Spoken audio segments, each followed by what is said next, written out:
Hello, everybody. I have been asked by the Board of Education to do a screencast on School District Scorecards 101, the basics of scorecards across the school district. It's a strategy that we use across Sun Prairie.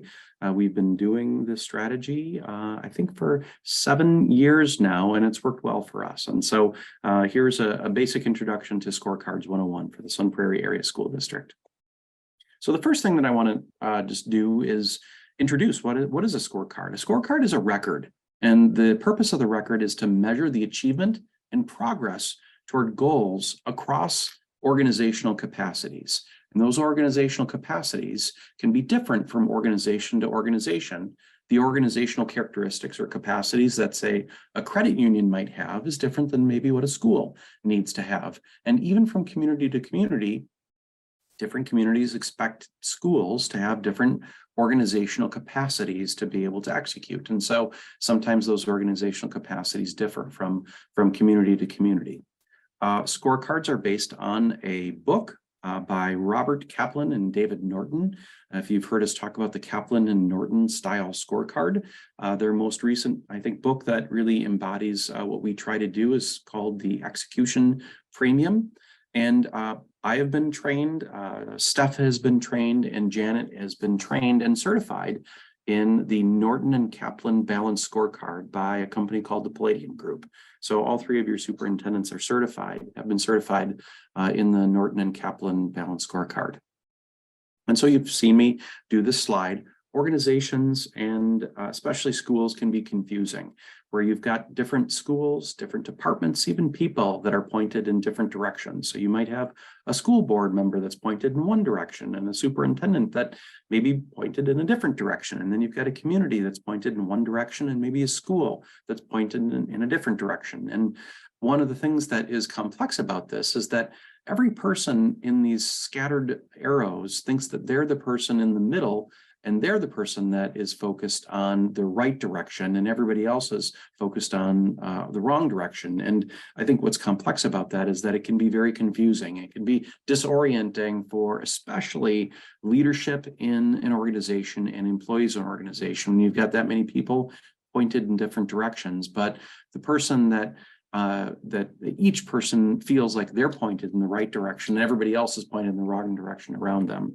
And the challenge here for a superintendent and a board of education is to make sure that we are really pointed in the same direction around a shared vision and mission and the shared organizational capacities that ownership or those careholders in an organization that to whom the organization serves and a board has been entrusted to lead on their behalf.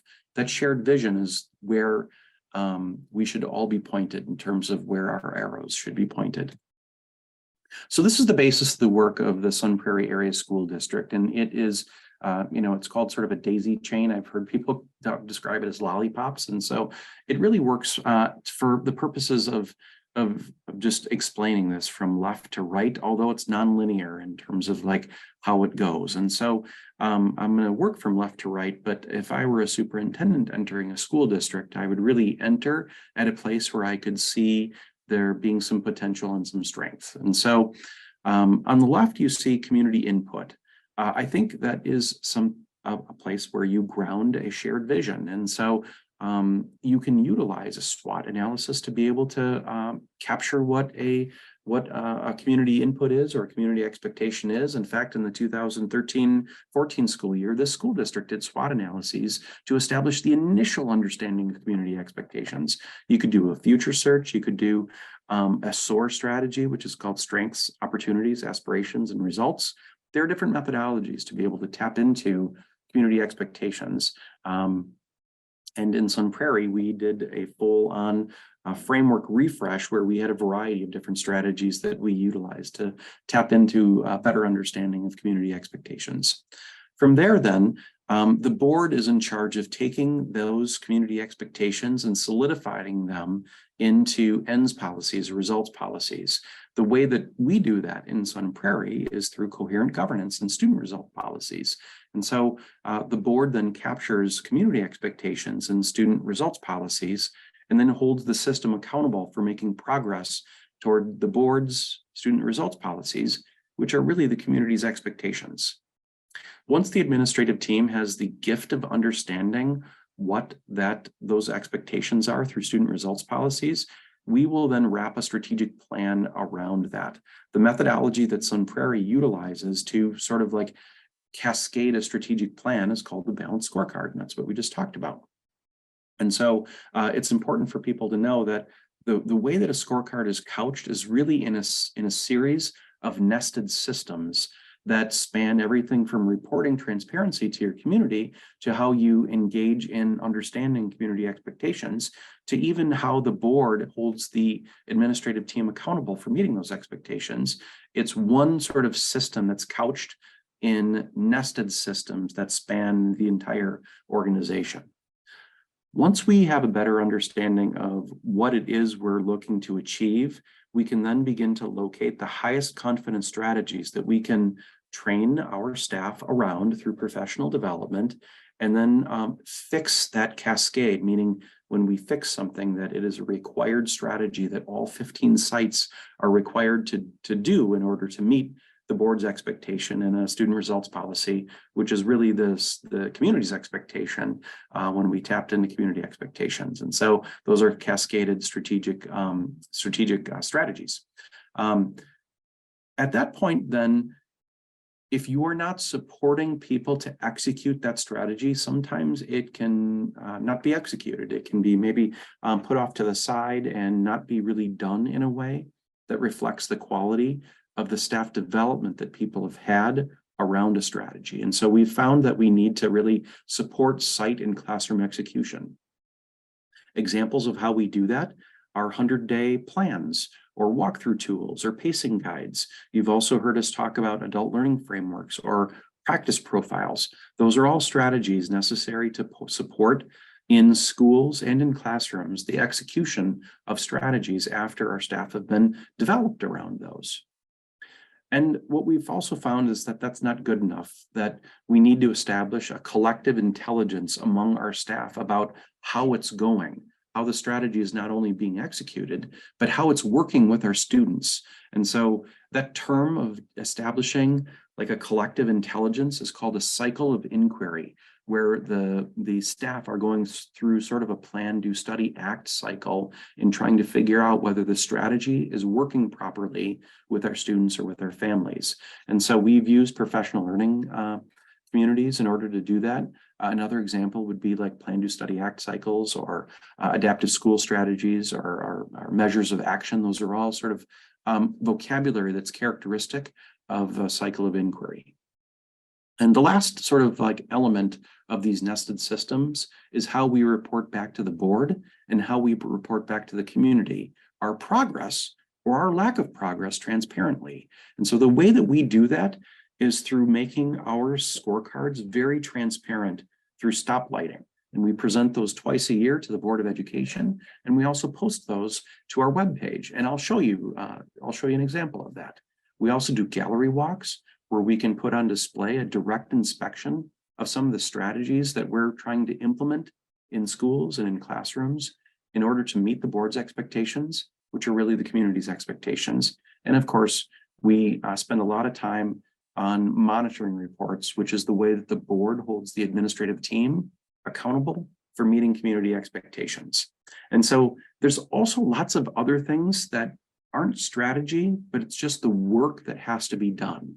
So our equitable multi-level systems of support, our PBIS framework, our efforts to try to make sure that assessment is being utilized in order to assist with learning, staff development, evaluation and supervision, parent engagement, our commitment to equity, even the multilingual learners program. All of these things are like things that we also must do, and they must show up across our strategies. And so this is an example of it. And I'm actually going to utilize like this framework in order to explain some examples of how we utilize scorecards across the system.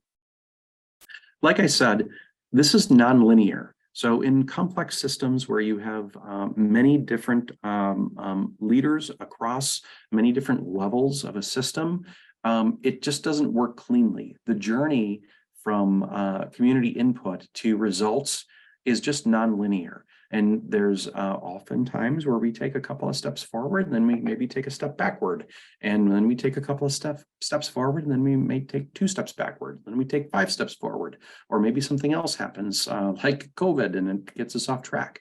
And so what I'd encourage you to think about this as a framework that we can utilize, and the elements have relationships to each other, but it's also nonlinear as we're trying to implement it.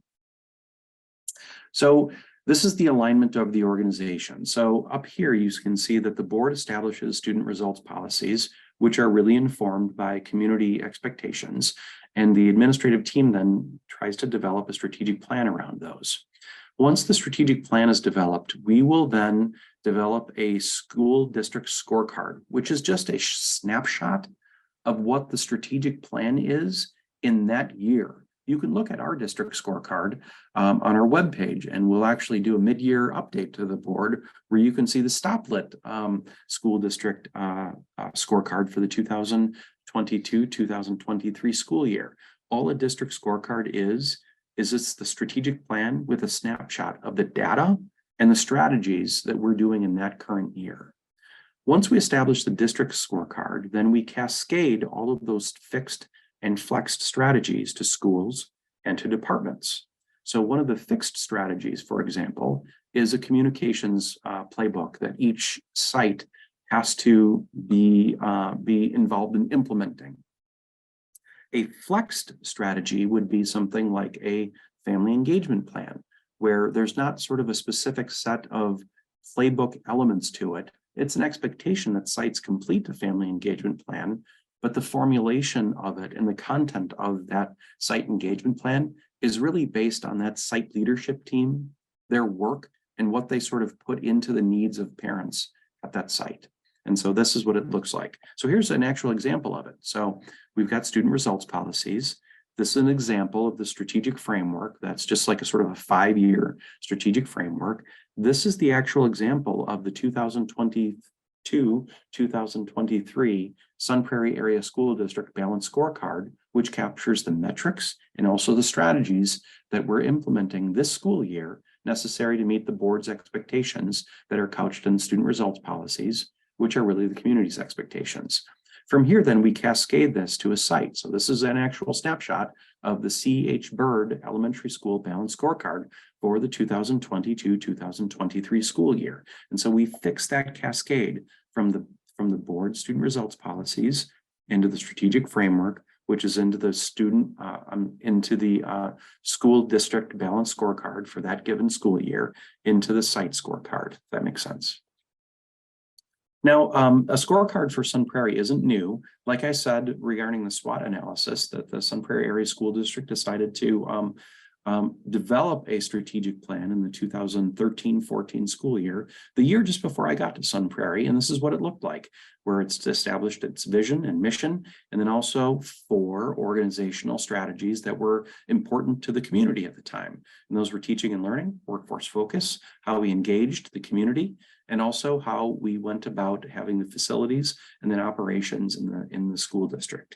And this was the pretty version of that strategic plan from 2013-14, and it worked really well. We had a ton of success with that strategic plan over the course of 6 years of improvement. And if you go to our website, you can see our report back to the community, how we really worked hard to meet the board's and the community's expectations through that strategic plan. And it was a couple of years old, and we needed to sort of like better understand community expectations so it could inform a revision of student results policies, and also it could inform the new strategic plan. And so we went through a process of engaging the community where we had nearly 1,500 survey responses. We interviewed 151 people across the community. We had 2 open houses where we had 25 people show up. We interviewed nearly 200 students, and then we had a wonderful steering committee of 12 community members that met to interpret community feedback. And we also were very purposeful on making sure that the feedback that we were getting was representative of the diverse community that we serve. And so that's where we ended up with this resource that led to the informing of a balanced scorecard, and also as a seminal document for the board in the revision of student results policies. And so here's an example that I want to just put in here relative to like what this looks like for an actual strategy. So for example, I'm going to start over here. We heard from the community that academic excellence was very important. And that was a high priority for our community. The board then couches that expectation for our community of academic excellence in its SR2 result policy for literacy and numeracy. For the purposes of this example, I'm going to focus in on literacy. And so the board then holds the rest of the system accountable for excellence in how kids are engaging in reading, writing, listening, and speaking, all of the sort of elements of English and literacy. We couch that expectation from the board in our strategic plan, specifically an element in our strategic plan, which is couched in the instructional framework of rigorous and coherent teaching and learning. And so we then have taken the board's expectation that we make progress toward literacy, and we have put that as a very important element in the strategic plan of rigorous and coherent teaching. So from there, however, the teaching, learning, and equity team had to really begin to look at how we were going to locate some of the highest confidence strategies that we could cascade to our schools, and also to invest in staff development around to equip our staff with the necessary tools in order to implement that strategy. And so one of the strategies is called, let me pop back into this, is called Readers Writers Workshop. Now, we are also, we have teacher teams right now looking at an emergent strategy called the Science of Reading that will also add to the richness of that strategy that's cascaded to our sites. That's an early learning, early reading strategy. But right now we have got staff development, we've got coaching processes, we've also got leadership teams and really experts here in Sun Prairie on the strategy of Readers Writers Workshop that we fix and we then cascade to our sites in order to execute. Now, like I said at the beginning of this, just developing people and having an expectation that it's being done doesn't really mean that it's being done to fidelity.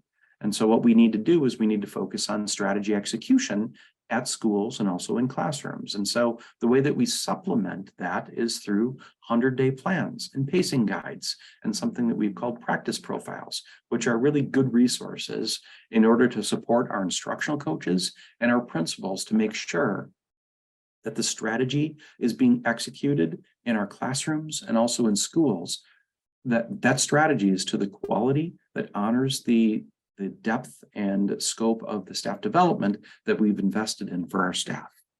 Now, like I said, that's not good enough either. We also need our teachers to establish like a collective intelligence of how it's going once they engage in that strategy with our students.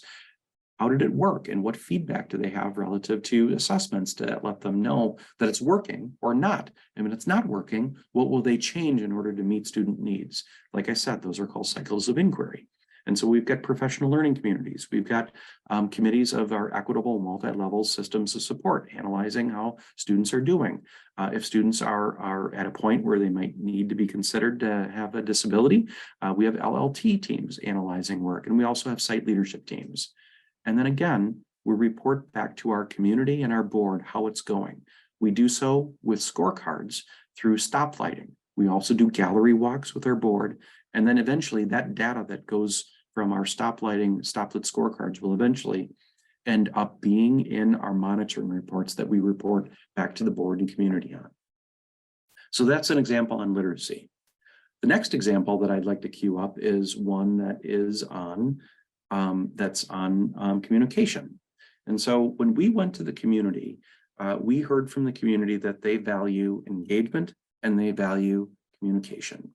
And so the board took that feedback from our community relative to engagement and also communication, and they created operational expectation 3 and operational expectation 9. So treatment of stakeholders and communication with our community. And so when we knew that the board was going to hold the administrative team accountable for those 2 operational expectations, we knew that we had to then have that organizational capacity cascaded across all of our sites to be able to engage and also communicate. And that's important. And so we developed a pillar called the culture of engagement and inclusion, and a specific element in that pillar on communication and engagement. Now that's cascaded to all 15 of our sites and all of our departments. Now, at that point then, Patty had to come up with the highest confidence strategies necessary to be able to meet the board's expectations and operational expectation 3, which are really the community's expectations. And so what she built was a 3-year communications plan. She also developed the strategy of family engagement plans. That is a strategy that's cascaded to each one of the sites. And then also a fixed strategy of a site communications playbook, which makes up a number of strategies that each site is sort of required to follow through on. Now, again, just having those expectations is one thing, but actually following through on those expectations is another thing. And so we support site execution through a number of strategies.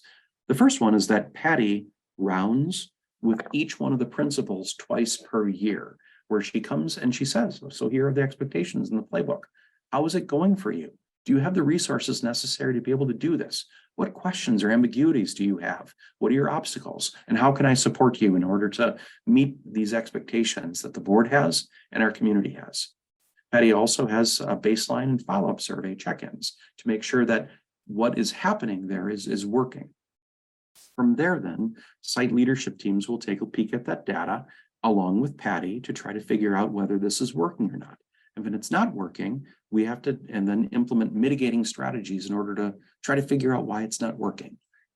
Finally, we report back to the board and the community through stoplighting and gallery walks and monitoring reports.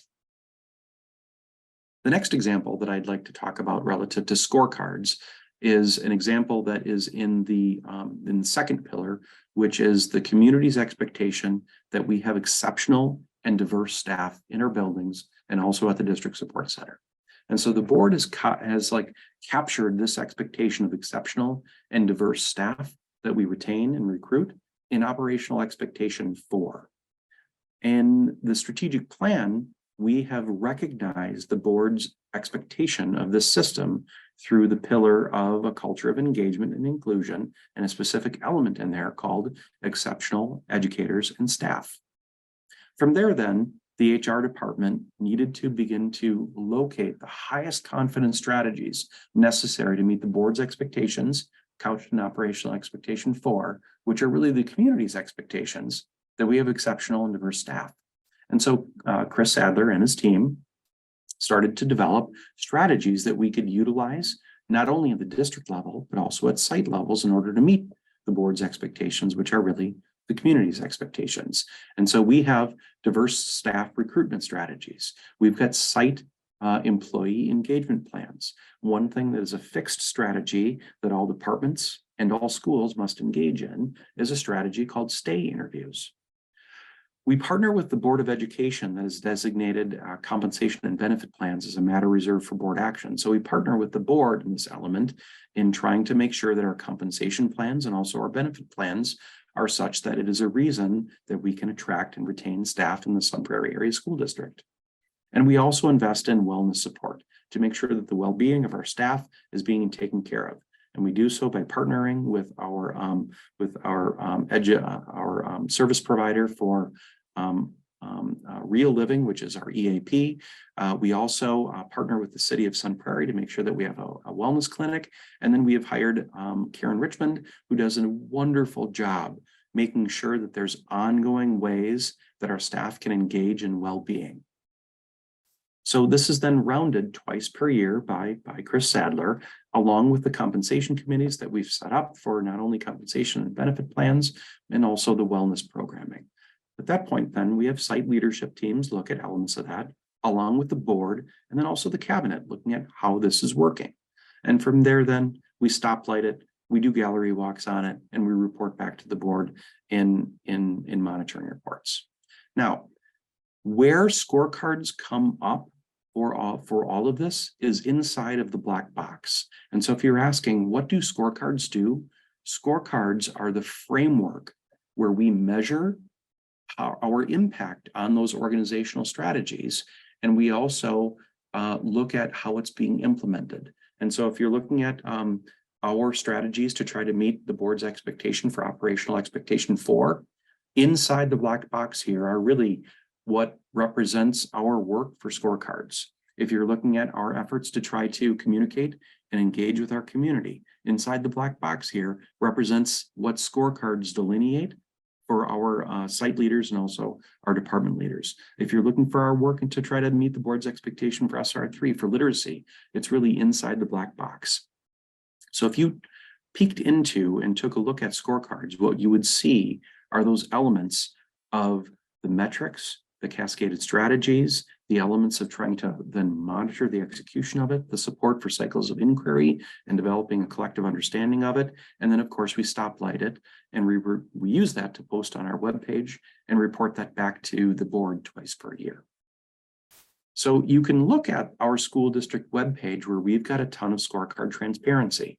And I know that many people aren't going to geek out about like going to our webpage and like looking through all of these scorecards, but I know for sure that we are really in envy of many other school districts across the state of Wisconsin about how we set up and cascade our scorecards across our organization. So if you went to the sunprairieschool.org webpage and you put your cursor over district, which is in the top menu bar, a drop-down menu would pop up. And if you put your cursor over strategic framework and click that, what you would see is, of course, the image of the strategic framework. And if you scroll down, you will be able to access all of the scorecards for the current school year, including 2022, 2023 school year, but also you'd be able to click into previous years to take a peek at the strategies that we've tried to formulate in order to meet the board's expectations.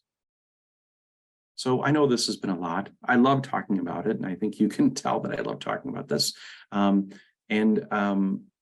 The reason that we care about it so much is because it's the way that we animate the system in order to meet the board's expectations, which are really the community's expectations. And so there might be other ways, and we're of course not a perfect system to do this, but we found success in is that the methodology of utilizing a scorecard in order to support changes on behalf of kids and families that support their success is something that's remarkable. And so as always, if you have questions or if you have concerns, please feel free to reach out. We're happy to help. Thanks again.